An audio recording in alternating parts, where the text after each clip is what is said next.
You know what happens when you're the last person at a house party and suddenly realize everyone else coupled up and left?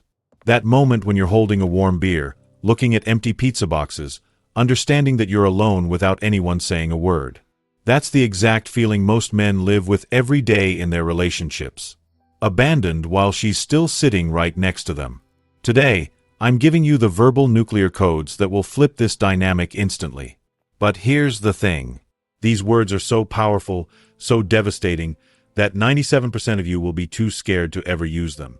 And that's exactly why you'll stay stuck in the same miserable loop forever. He has watched that scene play out in real life more times than he can count. Not at house parties, but inside living rooms, in car rides after dinner, and in the quiet minutes before sleep. A man starts a relationship feeling steady. He laughs easily, he has his own rhythm, his own friends, his own weekends. And then, little by little, his spine turns into a question mark. At first it looks harmless. He begins to check in more often. He edits his jokes so they do not cause tension.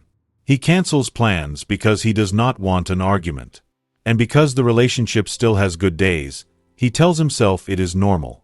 That is the first trap. When a small sacrifice is rewarded with peace, the brain labels surrender as love. From there, the pattern usually accelerates. A woman he is dating can be warm and affectionate, and then suddenly cold for no obvious reason. She is not screaming. She is not breaking things. She is simply withdrawing. Short answers, distant eyes, a phone that becomes more interesting than his voice. He feels the shift like a temperature drop, and he panics. So he tries harder. He buys more. He texts longer. He explains himself again and again, until the explanation becomes a lifestyle. And then the sick irony shows up. He believes he is proving devotion, but what he is actually proving is fear. He is not demonstrating commitment. He is demonstrating that his emotional stability depends on her approval. The more he begs for comfort, the more she loses respect. And when respect weakens, attraction follows it down like a shadow. That is why the next moment is so predictable. She hints at leaving. Sometimes she does it directly, maybe we should break up. Sometimes she does it indirectly, I don't know if this is working. In the beginning, he responds like a reasonable adult. He asks what is wrong. He offers solutions. But after enough cycles, he becomes a negotiator trapped in a bad hostage situation. He promises change, he apologizes for things he did not do, and he starts to shrink to fit her mood. As that shrinking continues, he stops being the man she originally noticed. He becomes a manager of her emotions. He becomes the person who tries to prevent storms instead of building a life. And the strangest part is that he often becomes proud of it. He calls it being a good boyfriend. He calls it being mature. He calls it love. But the relationship does not reward him for that. It punishes him. Every time he trades his self-respect for temporary peace, the dynamic shifts. It becomes less about two adults choosing each other, and more about one person chasing and the other person deciding whether to allow it. That is the hidden mechanism behind a lot of modern relationship chaos. It is not about flowers, money, height, or the perfect date. It is about power, boundaries, and the emotional gravity inside the room. And in most couples, that gravity changes the moment one person becomes afraid of losing the other. To understand why, it helps to follow a single story from the start. Imagine a man named Adrian. He is not a villain and he is not a hero. He is simply competent. He has a job he respects, a small circle of friends, and a habit of going to the gym after work. He meets a woman named Lena at a friend's gallery opening. She is confident, socially sharp, and she can charm a room without trying. The first weeks feel effortless. Then the first test appears, even if neither of them calls it that. One night Adrian says he will meet his friends for an hour. Lena responds with a playful tone, "Sure, go have fun," but her eyes are colder than her words. Adrian notices the mismatch, and the uneasy feeling begins. He could ignore it. He could keep his plan. But he wants harmony, so he cancels. Lena smiles again. Adrian feels relief. His brain learns the lesson. When he gives up a piece of himself, she becomes sweet. A few weeks later it happens again. Adrian makes a comment that would be normal in any healthy relationship, like, "He might be late, traffic is bad." Lena twists it into a complaint, "So you're saying I'm not important?" Adrian becomes confused. He explains. He over-explains. He apologizes for a meaning he never intended. The tension fades. Again, his brain learns. Explanation buys peace. Months pass. The sacrifices get larger. The misunderstandings become more frequent. Adrian stops inviting certain friends around because Lena does not like them. Adrian stops posting certain things online because Lena will interpret it as disrespect. Adrian begins to ask before doing simple things, not because he wants permission, but because he wants to avoid the familiar cold silence. The relationship becomes a small country, and he starts acting like a citizen. And that is the moment this video is really about. Not the dates, not the arguments. The moment a man becomes a citizen in his own life. This is also the moment most men misunderstand. They think the solution is to become even kinder, even more giving, even more patient. They believe love means never making her uncomfortable. But the uncomfortable truth is that a certain kind of woman, especially one who is intelligent, socially aware, and used to being pursued, often responds to endless comfort with boredom. She does not say it out loud. She just begins to drift. That drift is what terrifies men. Because drifting is ambiguous. It feels like dying slowly. And when a man feels a slow death, he becomes desperate. And when he becomes desperate, he becomes easy to control. So what is actually happening? One explanation is something people loosely call testing. But not in the cartoon way men imagine. Not as a conscious evil plan. More often it is a subconscious scanning process. A person wants to know, can he stay stable when she is emotional? Can he handle pressure without collapsing? Can she respect him when he is challenged? The test is not a trick. It is a search for stability. Here is the paradox. When he fails, she often feels safer in the short term because she can predict him. But she feels less desire in the long term because she cannot admire him. Safety without admiration becomes comfort without chemistry. That is why a relationship can feel peaceful and still feel dead. This is why the nice guy pattern collapses so often. He thinks he is building closeness by surrendering. But he is actually teaching her that his boundary is flexible, his standards are negotiable, and his emotions can be steered with silence. He becomes reliable in the wrong way, reliably controllable. There is another metaphor that makes this easier to see. A relationship is like a stage. Someone is always setting the tone. Someone is choosing the pace. Someone is deciding what is allowed. In a healthy couple, both people share that. But in an unhealthy couple, one person becomes the director and the other person becomes the actor trying to please the director. The moment he starts auditioning for love, the audition never ends. So the question becomes simple. What words can stop that audition? Because words are not magic, but they reveal something deeper. They reveal the man's internal posture. And certain phrases signal one thing very clearly. He will not trade his dignity for affection. That is why certain words can feel frightening to a woman who is used to controlling the emotional thermostat. Not because she is evil. Not because women are bad. But because those words remove leverage. They end the cycle where tension is a weapon. The first phrase is not an insult. It is a boundary spoken calmly.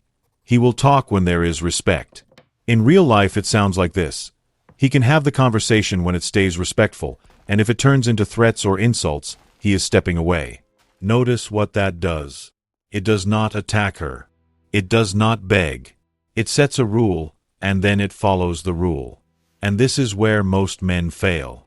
They say a boundary, but they do not enforce it. They say he is leaving the room, and then he stays. They say he is done, and then he keeps talking. The words do not matter if the posture collapses 2 seconds later. The power is in consistency. So imagine Adrian again. Lena starts a fight late at night. She raises her voice. She starts using phrases like, "you always," "you never," and she slips in the classic threat, "maybe I should just leave." Adrian's old self would panic. He would try to fix it. But this time he does something different. He says calmly that he is not going to have a relationship discussion in the middle of the night when emotions are hot. He says he is going to sleep, and they can talk tomorrow. And then he actually goes to sleep. That single move is more powerful than any clever insult, because it tells her his nervous system belongs to him. The second phrase is a refusal to negotiate with ultimatums. He does not respond to threats.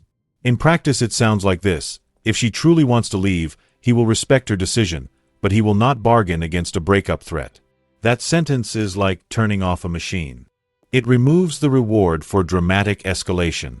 A lot of men misunderstand this and turn it into cruelty. They say it to punish. That is not the point. The point is emotional clarity. If a breakup is on the table, then it is real. If it is not real, then it should not be used as a tool. A man who respects himself does not live under a threat. The third phrase is the one that changes everything, because it flips the frame. It is no longer about how he can keep her. It becomes about whether she qualifies to be in his life. He begins to evaluate, not beg. The shift can be simple. He pays attention to patterns. He notices that when she is unhappy, she becomes disrespectful. He notices that when he sets a boundary, she punishes him with silence. He notices whether she takes accountability or only apologizes when she fears consequences. When a woman senses that he is watching patterns instead of chasing mood swings, she loses the ability to control him with chaos. Chaos only works when the other person is emotionally addicted to relief. This leads to the next sentence that can feel dangerous. He is okay if it ends. Again, not as a threat, not as a bluff, but as a truth. The tone matters more than the words. When it is real, it does not sound dramatic. It sounds quiet. It sounds like a man who knows he will be fine. That is what most people do not understand about attraction. It is not only about excitement. It is also about the sense that the other person has a life, a backbone, and a future with or without validation. Independence is not the absence of love. It is the foundation that makes love voluntary instead of desperate. And once that foundation is set, a man can use a tool that is far more effective than arguing: agreement without submission. When she says he never cares, he does not defend himself for 30 minutes. He might say he understands that she feels that way, and then he asks one clear question: what specifically needs to change? If she cannot answer, the conversation ends. He does not chase vague accusations. This does two things. It shows emotional maturity, and it forces reality into the room. Vague drama cannot survive in the presence of specific questions. Another phrase that removes leverage is direct and clean. He will not be spoken to that way. Many men avoid that line because they fear losing her. But that fear is exactly what creates the disrespect. When she senses that he will tolerate anything to keep her, she has no reason to manage herself. So again, picture Adrian. Lena complains that he is boring and predictable. She says it to stab him, to see if he will bleed. If he begs, she learns she can stab again. If he explodes, she learns she can push him into childish anger and then claim he is the problem. But if he stays calm and says he is open to feedback and still will not accept disrespect, he blocks both outcomes. There is nothing to feed on. At this point, some women will escalate. That escalation is actually useful information. If her only response to a boundary is more disrespect, she is not looking for partnership. She is looking for control. And the boundary has just revealed it. That is where many men need a reality check. The goal is not to win against a woman. The goal is to build a relationship where both people can be healthy. Sometimes the healthiest thing a man can do is let a controlling dynamic end. But here is the twist. In many cases, the boundary does not end the relationship. It improves it. Because a stable woman does not want a weak man. She wants a man she can trust. And trust does not come from him being endlessly agreeable. Trust comes from him being consistent. So what about the phrase men are tempted to use, the one that tries to bruise her ego? A lot of online advice encourages harsh comparisons, insults, and humiliation. That kind of talk can get attention, but it usually creates a toxic bond. It is not strength, it is aggression wearing a costume. A stronger man does not need to insult. He can communicate a standard without cruelty. If he wants to express disappointment, he can say he expected better, and then he backs it with action. Action is the language that cannot be argued with. That action often looks like reducing availability. Not to play games, but to protect focus. When he senses disrespect, he does not reward it with extra time and affection. He becomes less accessible. He invests more in his work, his friends, his health. He stops acting like she is the sun and he is a planet begging for warmth. And here is why that matters. Many relationships become suffocating because the man's entire emotional world is attached to one person. When she becomes the center, she becomes a pressure point. She can hurt him with a glance. She can control his day with a short text. That is not romance. That is dependence. A woman feels that dependence, even if she cannot name it. She feels the weight of being responsible for his self-esteem. And that weight quietly kills desire. Desire wants freedom. Desire wants the sense that the other person has an internal engine. So the next phrase that matters is not even spoken to her. It is spoken to himself as a decision. He will not abandon his life.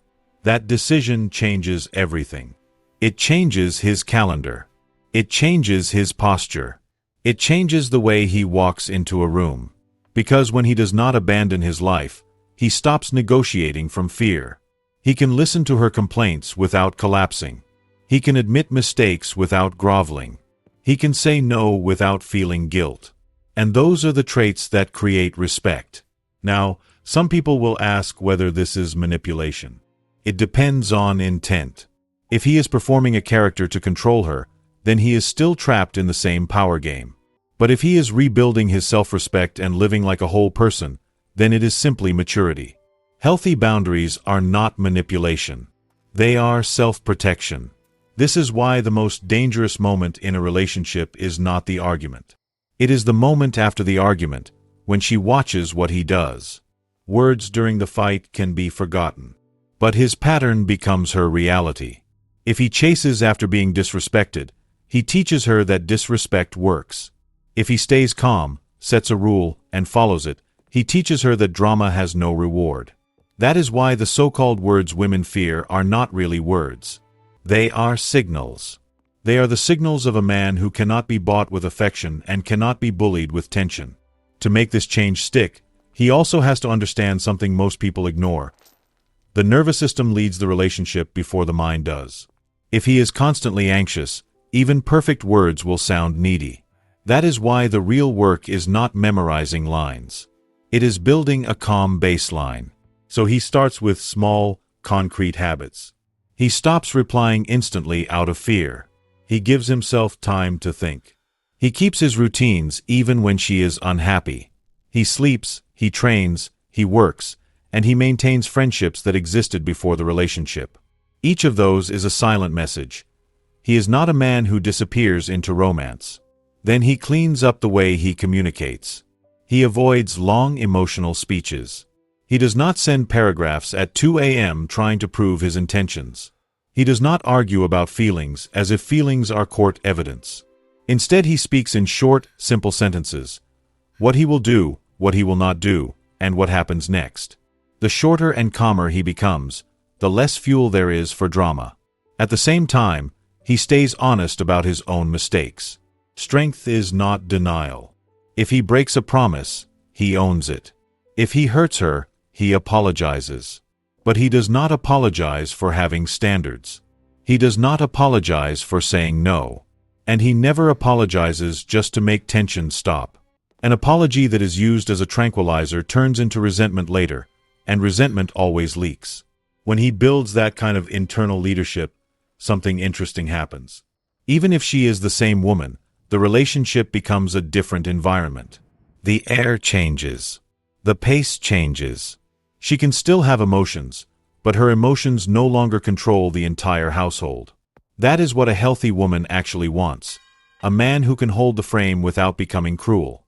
To make this concrete, consider a few everyday scenarios. In the first scenario, she goes silent for 2 days after a small disagreement. Adrian's old self would send 10 messages, trying to repair the mood. His new self sends one message. He hopes she is okay, and when she is ready to talk respectfully, he is available. Then he goes on with his day. He does not punish. He does not beg. He refuses to chase silence. In the second scenario, she flirts with attention from other men to trigger jealousy. His old self would compete. His new self watches and makes a decision. If she wants to behave like she is single, he will not fight for a place in her life. He will step back. That is not insecurity. That is standards.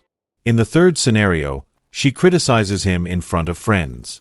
His old self would laugh it off and feel humiliated later.